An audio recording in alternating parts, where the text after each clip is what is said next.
Iba lasa. Ito na pala ang pinakuluan natin na 2 lime, 3 cloves ng garlic, hiwain po ng maliliit, tapos lalagyan natin ng 1 teaspoon of turmeric powder, and then 1 teaspoon of cinnamon powder and a pinch of black pepper. Pakuluan po natin sa 2 glasses ng water in 10 minutes. So, ito na po yung result. Iba po ang lasa, pero maganda, anti-inflammatory. Inumin nyo po ito every morning, empty stomach, within 2 to 3 weeks. 3 weeks more effective. Nagpapaganda din po ito sa skin dahil meron po siyang turmeric powder.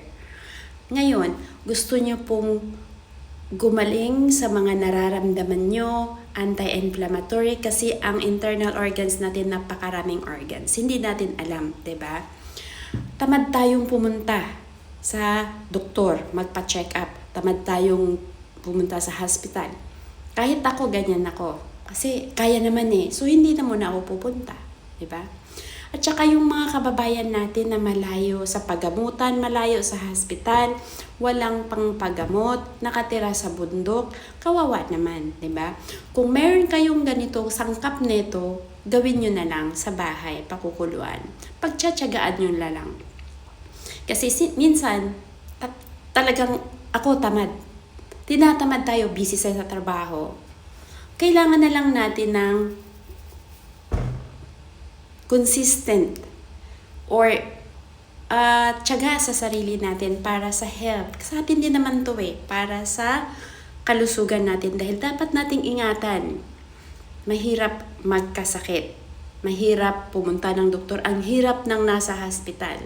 Kaya kailangan konting disiplina sa sarili. Uminom ng mga herbal, kahit anong mga herbal, wala namang mawawala, wala namang masama dahil herbal naman yan. Kaya sana po ito ay napupulutan ng aral sa mga kababayan natin. Ubusin ko lang. Kasi habang mainit pa. Pero ang pangit ng lasa. Yung iba talagang nilalagyan ng lemon, honey, para may konting taste. Pero ito talagang full wala.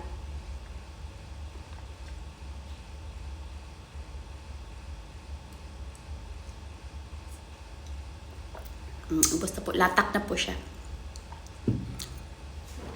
Okay po, sana ito ay napupulutan ng aral.